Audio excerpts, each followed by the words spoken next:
Baik, sebelumnya Assalamualaikum warahmatullahi wabarakatuh.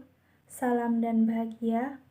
Pada kesempatan kali ini, kita akan belajar materi sastra anak non-fiksi oleh kelompok 4 yang beranggotakan Indarvi Wahyu Mulati, Fafrita Sari, Trihana Utami, Suri Saputri, dan saya sendiri sebagai moderator Winda Nur Aisyah. Untuk slide pertama akan dijelaskan oleh Mbak Hana. Dipersilahkan. Terima kasih kepada moderator yang telah memberikan waktunya kepada saya. Di sini saya akan menyampaikan materi tentang hakikat non-fiksi. Menurut Luckers dalam Nurgiantoro tahun 2005 halaman 368, dalam penulisan non-fiksi, yang pertama mesti kita perhatikan adalah aspek fakta atau dukungan oleh fakta-fakta. Penyampaian fakta-fakta itu diarahkan untuk sampai kepada sebuah konsep, sedangkan fakta dan konsep tersebut akan diterima oleh pembaca dengan dipengaruhi oleh ton pengarang, yaitu bagaimana sikap pengarang terhadap masalah yang dikemukakan terhadap pembaca. Ketiga hal tersebut, yaitu fakta, konsep, dan juga ton, memegang peran penting dalam teks non-fiksi. Hakikat non-fiksi adalah karangan yang dibuat berdasarkan kenyataan atau fakta yang ada dalam kehidupan nyata. Akan tetapi, penulis boleh mengembangkan data non-fiksi sesuai dengan imajinasinya. Biasanya, non-fiksi disebut juga dengan cerita yang sebenarnya atau sesuai fakta. Cerita non-fiksi adalah jenis karangan yang dibuat berdasarkan fakta atau kenyataan, tidak berupa hayalan. Cerita non-fiksi berisi kejadian yang sebenarnya dan bersifat informatif. Cerita jenis ini dapat dipertanggungjawabkan kebenaran isinya. Karena sebelum membuat cerita, pengarang atau penulis sudah mengamati dan memiliki data yang akan dijadikan sebuah cerita. Baiklah, selanjutnya ciri-ciri sastra non-fiksi. Ciri-ciri sastra non-fiksi sebagai berikut.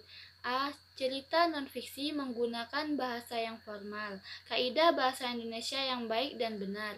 Namun, ada juga yang menggunakan bahasa yang santai. Bahasa yang disampaikan harus sesuai dengan kenyataan atau fakta.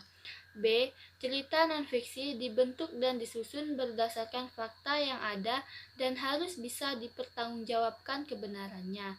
C. Menggunakan bahasa denotif yang memiliki arti terbatas dan tidak memiliki makna ganda atau bercabang. D. Cerita non-fiksi berlandaskan pada sebuah fakta, harus jelas dan masuk akal. Jenis-jenis cerita non-fiksi. Terdapat dua jenis cerita non-fiksi, yaitu yang pertama non-fiksi kreatif.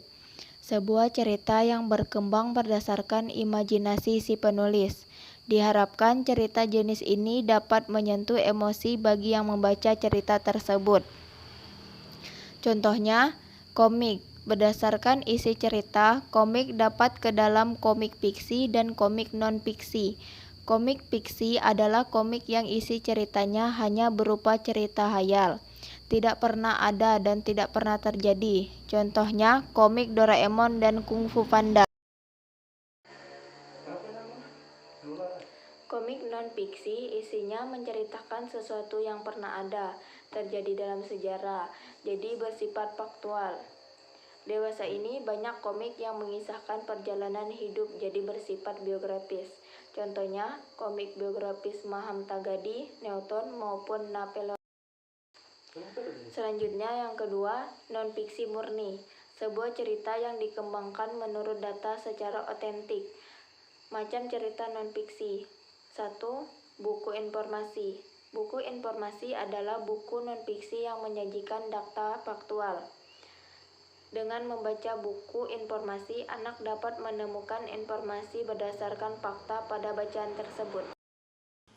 Baik, saya akan melanjutkan materi yang selanjutnya, yaitu tentang macam-macam buku informasi.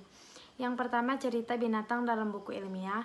Yang kedua, olahraga. Yang ketiga, sains lingkungan hidup. Dan yang keempat, yaitu tentang kehidupan sosial. Yang kedua, buku biografi. Menurut Wikipedia, yang diakses pada tanggal 28 Maret 2021, biografi adalah kisah atau keterangan tentang kehidupan seseorang.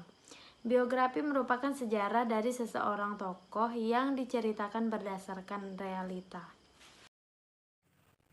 Selanjutnya akan saya lanjutkan menurut Burhan Nurgiantoro 2005 halaman 394 sebagai sebuah konsep biografi adalah bacaan yang berharga tentang seseorang tokoh yang membuatnya lebih signifikan daripada rata-rata orang lain, memiliki keistimewaan.